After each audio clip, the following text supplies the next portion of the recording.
वंदे देवम उमापति सुरगुरु वंदे जगत्कारणम वंदे पदंग भूषण मृगधर वंदे पशुनापति। हर हर महादेव, जय भोलेनाथ। आपका हमारे चैनल कर लो बातें में हार्दिक स्वागत है। आज हम शिव पुराण के 5वें अध्याय की अत्यंत दिव्य, रहस्यमयी और कल्याणकारी कथा का श्रवण करेंगे। इस अध्याय में भगवान शिव के परम पवित्र पंचाक्षर मंत्र ओम नमः शिवाय की महिमा, प्रणव अर्थात ओम का गूढ़ रहस्य, जप की विधि, शिव शक्ति का महत्व, गुरु की महिमा, भस्म और त्रिपुंड का रहस्य, शिवलिंग पूजन की विधि तथा पार्थिव शिवलिंग की महिमा का अत्यंत सुंदर वर्णन किया गया है। शिव पुराण के अनुसार जो श्रद्धा और विश्वास के साथ भगवान शिव के नाम का जप करता है, वह धीरे धीरे अपने पापों से मुक्त होकर शिव कृपा का अधिकारी बन जाता है। यही कारण है कि ऋषि मुनियों के पंचाक्षर मंत्र को कलयुग का सबसे सरल और सबसे प्रभावशाली मंत्र बताया है। आज की कथा में सूत जी महर्षियों को बताएंगे कि प्रणव ओम का वास्तविक स्वरूप क्या है, ओम नमः शिवाय मंत्र इतना महान क्यों माना गया है, शिव भक्तों की सेवा का क्या फल मिलता है, मोक्ष का मार्ग क्या है और भगवान शिव की उपासना किस प्रकार करनी चाहिए। यदि आप भी भगवान भोलेनाथ की कृपा, मन की शांति, आध्यात्मिक उन्नति और जीवन में कल्याण चाहते हैं तो इस कथा को अंत तक अवश्य सुनिए, क्योंकि शिव महापुराण का प्रत्येक शब्द स्वयं भगवान शिव का दिव्य उपदेश माना गया है। तो आइए भगवान भोलेनाथ का स्मरण करते हुए पूर्ण श्रद्धा और भक्ति के साथ शिव महापुराण के 5वें अध्याय का शुभारंभ करते हैं। हर हर महादेव। जब ऋषि गणों ने महामनि सूत जी से कहा, आप हमारे लिए षडलिंग स्वरूप प्रणव का महात्म और शिव भक्ति की पूजन विधि बताइए, तब सूत जी ने कहा, हे महर्षियों, आप लोग तपस्या के धनी हैं। भगवान शिव की कृपा से ही मैं इस विषय का वर्णन करता हूँ। प्रणव से प्रकृति से उत्तम संसार रूपी महासागर को पार करने के लिए दूसरी नाव है। इसीलिए विद्वान इस ओंकार को प्रणव की संज्ञा देते हैं। ओंकार अपने जप करने वाले साधकों से कहता है, प्रपंच नहीं है, वह तुम लोगों के लिए नहीं है। अतः इस भाव को लेकर भी ज्ञानी पुरुष ओम को प्रणव नाम से जानते हैं। इसका दूसरा भाव यह है, प्रकर्षण न्यति व युष्मान मोक्षम, अर्थात यह तुम सब उपासकों को बलपूर्वक मोक्ष तक पहुंचा देगा। इस अभिप्राय से भी इसे ऋषि मुनि प्रणव कहते हैं। अपने जप करने वाले योगियों की तथा अपने मंत्र की पूजा करने वाले उपासक के समस्त कर्मों का नाश करके यह दिव्य नूतन ज्ञान देता है। इसीलिए भी इसका नाम प्रणव है। यह माया रहित महेश्वर को ही नव अर्थात नूतन कहते हैं। वे परमात्मा प्रकट रूप से नव अर्थात शुद्ध रूप है, इसीलिए प्रणव कहलाते हैं। प्रणव साधक को नव अर्थात नवीन शिव स्वरूप कर देता है, इसीलिए भी विद्वान पुरुष उसे प्रणव कहते हैं। प्रणव के दो भेद बताए गए हैं, स्थूल और सूक्ष्म। एक रूप जो ओम है उसे सूक्ष्म प्रणव जानना चाहिए और नमः शिवाय इस 5 अक्षर वाले मंत्र को स्थूल प्रणव समझना चाहिए। जिसमें 5 अक्षर व्यक्त नहीं है वह सूक्ष्म है और जिसमें 5 अक्षर रूप से व्यक्त है वह स्थूल है। जीवन मुक्त पुरुष के लिए सूक्ष्म प्रणव के जप का विधान है, वही उसके लिए समस्त साधनों का सार है। जब शरीर नष्ट हो जाता है तब वह पूर्ण ब्रह्मा स्वरूप शिव को प्राप्त कर लेता है। यह सुनिश्चित है। जो केवल मंत्र का जप करता है उसे निश्चय ही योग की प्राप्ति होती है। जिसने 36 करोड़ मंत्रों का जप कर लिया हो उसे अवश्य ही योग प्राप्त हो जाता है। जो मनुष्य प्रतिदिन 1000 मंत्रों का जप करता है वह नित्य शुद्ध होता है। इसके अतिरिक्त अपनी सिद्धि के लिए जप किया जाता है। इस प्रकार 108 करोड़ प्रणव का जप करके उत्कर्ष सिद्धि को प्राप्त महापुरुष शुद्ध योग प्राप्त कर लेता है। शुद्ध योग से युक्त होने पर वह जीवन मुक्त हो जाता है, इसमें कोई संशय नहीं है। सदा प्रणव का जप और प्रणव रूपी शिव का ध्यान करते करते समाधि में स्थित हुआ महायोगी पुरुष साक्षात शिव ही है, इसमें भी कोई संशय नहीं है। जो धन आदि वैभव से पूजा सामग्री का संचय करके हाथ आदि अंगों से नमस्कार आदि क्रियाएं करते हुए इष्ट देव की पूजा में लगा रहता है वह क्रिया योगी कहलाता है। पूजा में संलग्न रहकर जो परिमित भोजन करता हुआ अपनी इंद्रियों को जीतकर वश में किए रहता है और मन को भी वश में करके पर द्रव्य आदि से दूर रहता है, वह तपयोगी कहलाता है। इन सभी सद्गुणों से युक्त होकर जो सदा शुद्ध भाव से रहता हो तथा समस्त काम आदि दोषों से रहित होकर शांत चित्त से निरंतर जप किया करता है, उसे महात्मा पुरुष जप योगी मानते हैं। जो मनुष्य 16 सोमवार के उपचारों से शिव योगी महात्माओं की पूजा करता है, वह शुद्ध होकर सलोक्य आदि कर्म से उत्तरोत्तर उत्कृष्ट मुक्ति को प्राप्त करता है। हे द्विजों, अब मैं जप योग का वर्णन करता हूँ। तपस्या करने वाले के लिए जप का उपदेश किया गया है, क्योंकि वह जप करते करते अपने आप को सर्वप्रथम शुद्ध और निष्पाप कर लेता है। हे ब्राह्मण, पहले नमः पढ़ो, उसके बाद चतुर्थी विभक्ति में शिवाय शब्द हो तो नमः शिवाय मंत्र होता है। इसी को शिव पंचाक्षर कहते हैं। यह स्थूल प्रणव रूप है। इस पंचाक्षर के जप से ही मनुष्य संपूर्ण सिद्धियों को प्राप्त करता है। पंचाक्षर मंत्र के आदि में ओंकार लगाकर ही सदा उसका जप करना चाहिए। साधक को चाहिए कि वह 5 लाख जप करने के पश्चात भगवान शिव की प्रसन्नता के लिए महाअभिषेक एवं नैवेद्य निवेदन करके शिव भक्तों का पूजन करे। शिव भक्त की पूजा से भगवान शिव बहुत प्रसन्न होते हैं। शिव और उनकी भक्ति में कोई भेद नहीं है, वह साक्षात शिव स्वरूप ही है। शिव स्वरूप मंत्र को धारण करके वह शिव ही हो जाता है। शिव भक्ति का शरीर शिव रूप ही है, अतः उसकी सेवा में तत्पर रहना चाहिए। जो शिव के भक्त है वे लोक और वेद की सारी क्रियाओं को जानते हैं।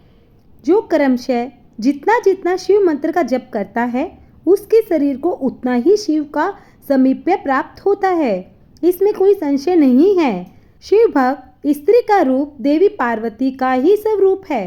वह जितना मंत्र जपती है उसे उतना ही देवी का समीप्य प्राप्त होता है। बुद्धिमान व्यक्ति को शिव का पूजन करना चाहिए, इससे वह साक्षात मंत्र रूप हो जाता है। साधक स्वयं शिव स्वरूप होकर पराशक्ति का पूजन करे। शक्ति वीर मूर्ति तथा लिंग का चित्र बनाकर अथवा मिट्टी आदि से इनकी आकृति का निर्माण करके प्राण प्रतिष्ठा पूर्वक निष्कपट भाव से इनका पूजन करे। शिवलिंग को शिव मानकर अपने को शक्ति रूप समझे और शिवलिंग को देवी मानकर अपने को शिव रूप समझे। शिवलिंग को नाद रूप तथा शिव को बिंदु रूप मानकर परस्पर संयुक्त हुए शक्ति लिंग और शिवलिंग के प्रति प्रधान और अप्रधान की भावना रखते हुए जो शिव और शक्ति का पूजन करता है, वह मूल रूपी भावना करने के कारण शिव रूप ही है। शिव भक्ति शिव मंत्र रूप होने के कारण शिव के ही स्वरूप है। जो 16 उपचारों से उनकी पूजा करता है, उसे अभीष्ट वस्तु की प्राप्ति होती है। जो शिवलिंगों के साथ शिव भक्तों की सेवा आदि करके उन्हें आनंद प्रदान कराता है, उस पर भगवान शिव अत्यंत प्रसन्न होते हैं। 5, 10 अथवा 100 शिव भक्तों को बुलाकर भोजन आदि के द्वारा पत्नी सहित उनका सदैव सत्कार करे। धन में, देह में और मंत्र में शिव भावना रखते हुए उन्हें शिव और भक्ति का स्वरूप मानकर निष्कपट भाव से उनकी पूजा करे। ऐसा करने वाला पुरुष शिव शक्ति स्वरूप होकर इस भूतल पर फिर जन्म नहीं लेता। शिव भक्त की नाभि के नीचे का भाग ब्रह्मा भाग तथा नाभि के ऊपर कंठ प्रयत के भाग विष्णु भाग और मुख शिवलिंग स्वरूप कहा गया है। मृत्यु के पश्चात जिनका दाह आदि संस्कार हुआ है अथवा जिनका दाह आदि संस्कार न हुआ हो, उन पितरों के उद्देश्य से शिव को ही आदि पितर मानकर उनकी पूजा करनी चाहिए। आदि माता शिवा की शक्ति की पूजा करके शिव भक्तों का पूजन करना चाहिए। ऐसा करने वाला पुरुष पितरलोक को प्राप्त करता है, तदंतर मुक्ति प्राप्त हो जाती है। क्रिया योगियों की अपेक्षा एक तपोयुक्त प्राणी श्रेष्ठ होता है। 100 तपोयुक्त की अपेक्षा एक जप युक्त जापक विशिष्ट होता है। सहस्त्र जप युक्त जापकों की अपेक्षा एक शिव ज्ञानी का विशेष महत्व है। अतः जो मनुष्य शिव शक्ति और शिव भक्ति की पूजा भक्ति पूर्वक करता है, वह शिव स्वरूप होकर सदैव कल्याण को प्राप्त करता है।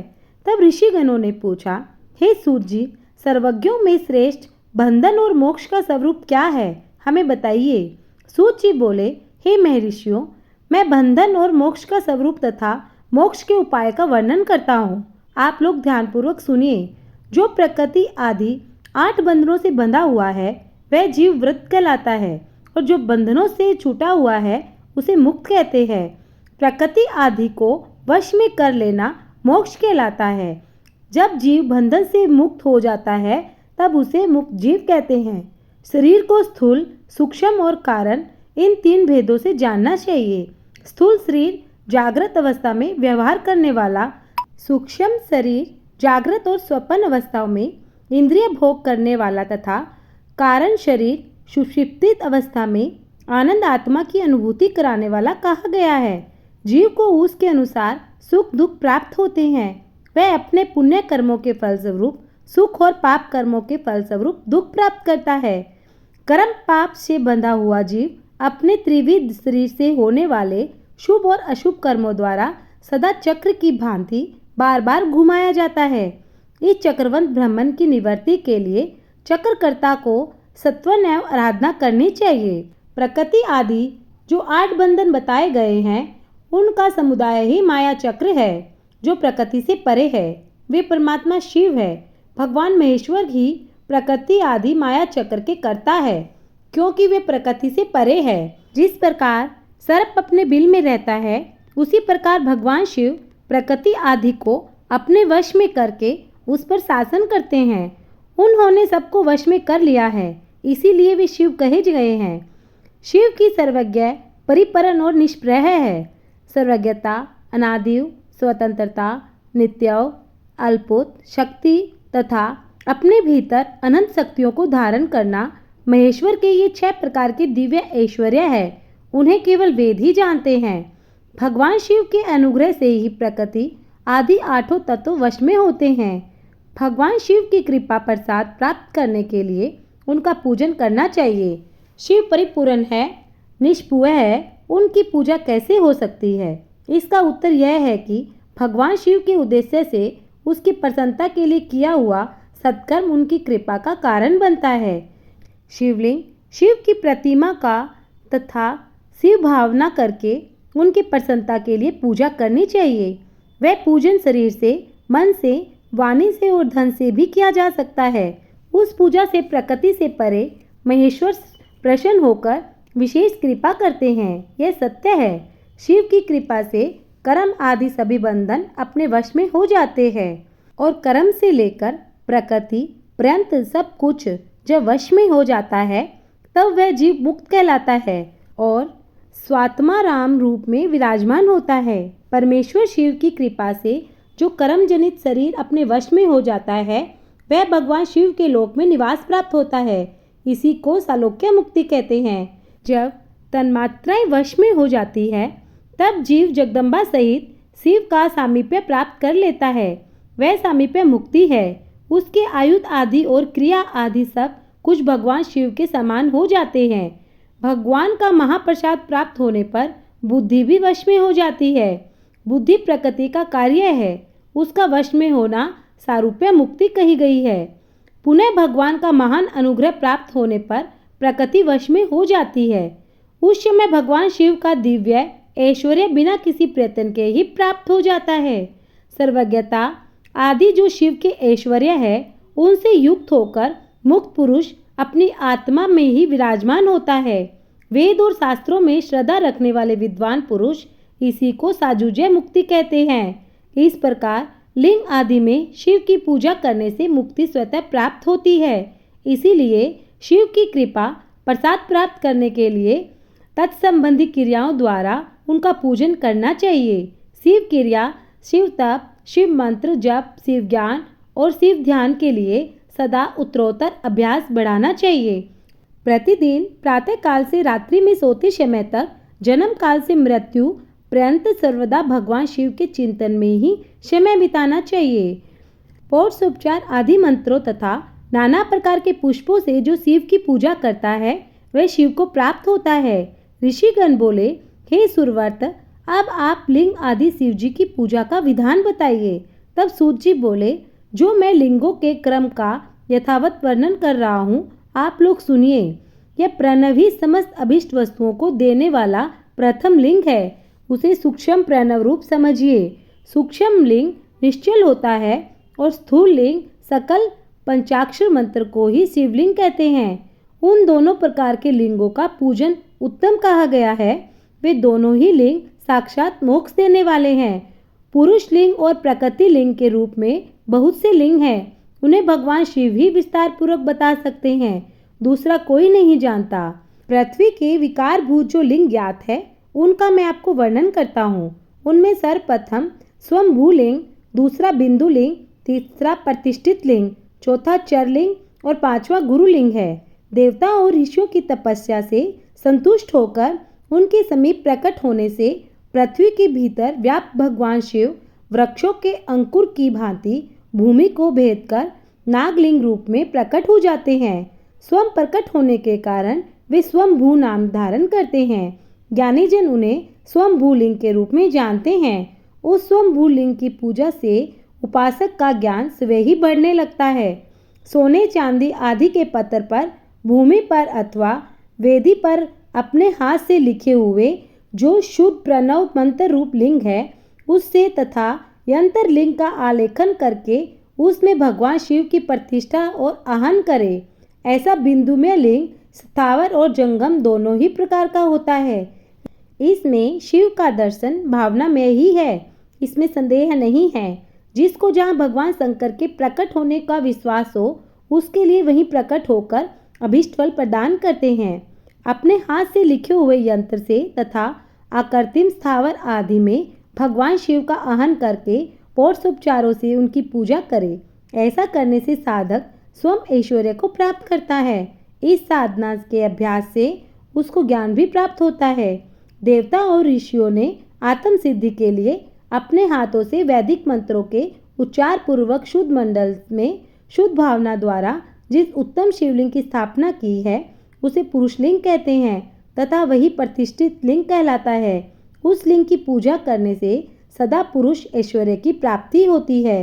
महान ब्राह्मणों और धनवान राजाओं द्वारा किसी शिल्पी से शिवलिंग का निर्माण कराकर मंत्र पूर्वक जिस लिंग की स्थापना तथा प्रतिष्ठा की गई हो वह प्रकृति लिंग है। यह शिवलिंग प्रकृति ऐश्वर्य तथा भोग प्रदान करने वाला होता है। जो शक्तिशाली और नित्य होता है उसे पुरुष लिंग कहते हैं। जो दुर्बल तथा अनित्य होता है वही प्रतिलिंग कहलाता है। प्रवृत्ति मार्ग में चलने वाला पुरुष सुपात्र गुरु की आज्ञा से ही समस्त पूजा कर्म संपन्न करे। इष्ट देव का अभिषेक करने के पश्चात अग्नि के चावल से बनी हुई खीर आदि पकवानों द्वारा नैवेद्य अर्पण करे। पूजा के अंत में शिवलिंग को यथाविधि घर के भीतर पवित्र स्थान में स्थापित करे। जो निवृत्ति मार्ग के पुरुष है उसके लिए हाथ पर ही शिवलिंग पूजा का विधान है। उन्हें दीक्षा आदि प्राप्त हुई हो तो अपने भजन को ही नैवेद्य रूप निवेदित करना चाहिए। निर्वत पुरुषों के लिए सूक्ष्म लिंग ही श्रेष्ठ होता है। वे विभूति द्वारा पूजन करे और विभूति को ही नैवेद्य रूप से निवेदन भी करे। पूजा करके उस लिंग को सदा अपने मस्तक पर धारण करे।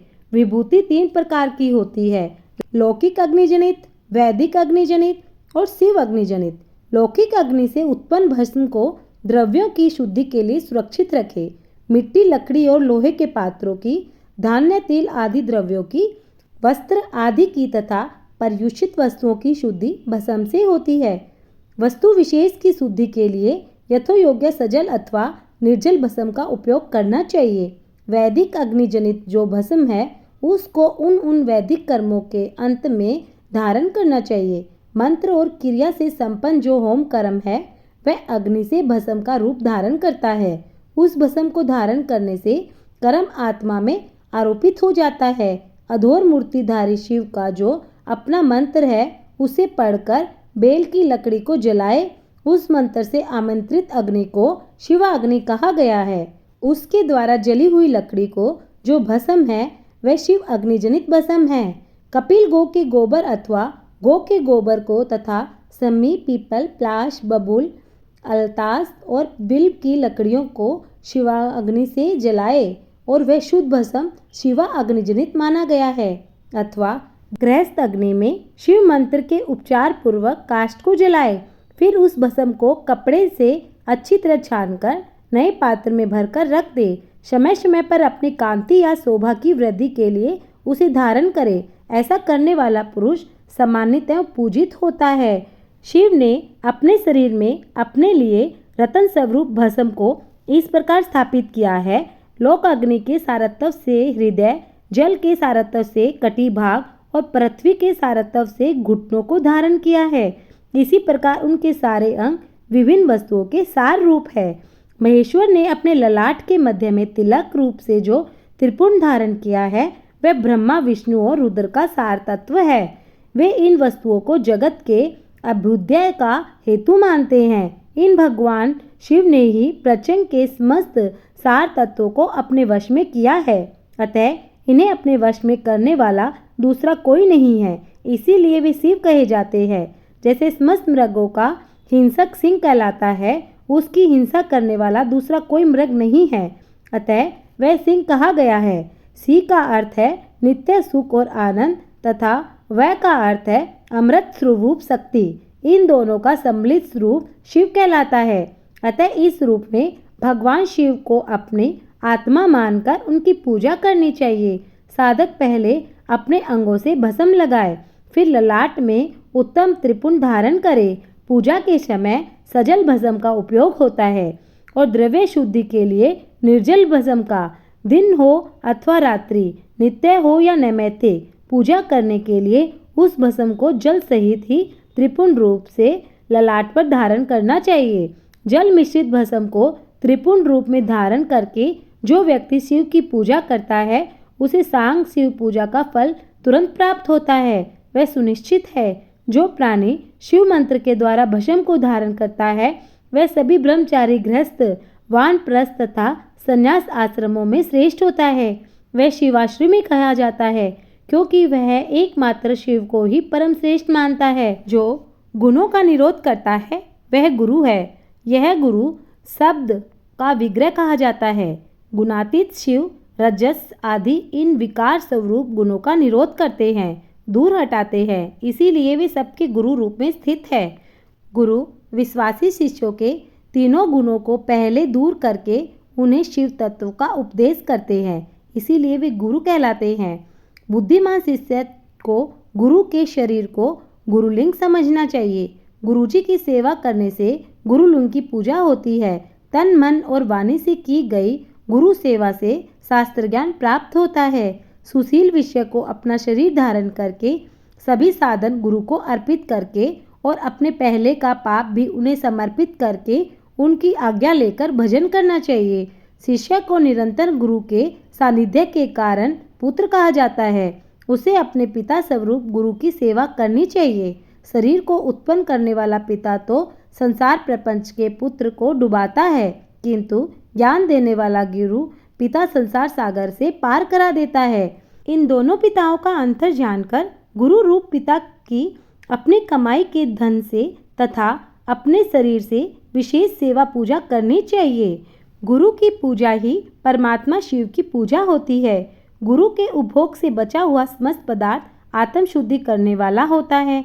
गुरु से भी विशेष ज्ञानवान पुरुष मिल जाए तो उसे भी यत्नपूर्वक गुरु बना लेना चाहिए। अज्ञान रूपी बंधन से जीव को मुक्त करने के लिए साधक ही पुरुषार्थ है, अतः जो विशेष ज्ञानवान है वही जीव को उस बंधन से छुड़ा सकता है। कर्म की सांगोपांग पूर्ति के लिए पहले विघ्न शांति करनी चाहिए। निर्विघ्नता पूर्वक तथा सांग संपन्न हुआ कार्य ही सफल होता है। इसीलिए सभी कर्मों के प्रारंभ में बुद्धिमान व्यक्ति को विघ्न विनाशक गणपति का पूजन करना चाहिए। सभी बाधाओं को दूर करने के लिए विद्वान व्यक्ति को सभी देवताओं की पूजा करनी चाहिए। हे मुनियों, प्रदक्षिणा और नमस्कार शिव को अति प्रिय है, ऐसा जानना चाहिए। भगवान शिव की प्रदक्षिणा, नमस्कार और स्तुति अत्यंत फलदायी होती है। ऐसा कोई पाप इस पृथ्वी पर नहीं है जो शिव प्रदक्षिणा से नष्ट न हो सके। इसीलिए प्रदक्षिणा का आश्रय लेकर सभी पापों का नाश कर लेना चाहिए। जो शिव की पूजा में तत्पर होते हैं वे मौन रहे, सत्य आदि गुणों से युक्त होकर तथा क्रिया, जप, ज्ञान और ध्यान से यथाशक्ति अनुष्ठान करते रहे। ऐश्वर्य, दिव्य शरीर की प्राप्ति, ज्ञान का उदय, अज्ञान का निवारण, भगवान शिव का सामीप्य, ये क्रम से क्रिया आदि के फल है। निष्काम कर्म करने से अज्ञान का निवारण होता है। ज्ञान के कारण शिव भक्त पुरुष उसके यथोक्त फल को प्राप्त करता है। शिव भक्त पुरुष बल, शरीर और धन के अनुसार यथा योग्य क्रिया आदि का अनुष्ठान करे। स्वयं उपार्जित उत्तम धन से निर्वाह करते हुए विद्वान पुरुष शिव के स्थान में निवास करे। जीव हिंसा आदि से रहित और अत्यंत क्लेश रहित जीवन बिताते हुए पंचाक्षर मंत्र से अभिमंत्रित अन्न और जल को सुख स्वरूप माने। अथवा यह भी कहते हैं कि दरिद्र पुरुष के लिए भिक्षा से प्राप्त हुआ अन्न ज्ञान देने वाला होता है। शिव भक्त को जो भोजन प्राप्त हो वह शिव भक्ति को बढ़ाने वाला होता है। शिव योगी पुरुष भिक्षा से प्राप्त अन्न को शंभुसत्र कहते हैं, जो किसी भी उपाय से जहाँ कहीं भी भूतल पर शुद्ध अन्न का भोजन करते हुए सदा मनोभाव से रहे और अपने साधन का रहस्य किसी पर प्रकट न करे। भक्तों के समक्ष ही शिव के महात्म को प्रकाशित करे। शिव मंत्र के रहस्य को भगवान शिव ही जानते हैं, दूसरा कोई नहीं जान सकता। शिव भक्त को सदा शिवलिंग के आश्रय में रहकर वास करना चाहिए। शिवलिंग के आश्रय के प्रभाव से वह भक्त ही शिव रूप हो जाता है। जड़ लिंग की पूजा करने से वह अवश्य ही मुक्त हो जाता है। अतः हे विज्ञजनों, जो मनुष्य इस अध्याय का पाठ करता है अथवा जो इसे सुनता है वह भगवान शिव की कृपा से शिव ज्ञान को प्राप्त कर लेता है।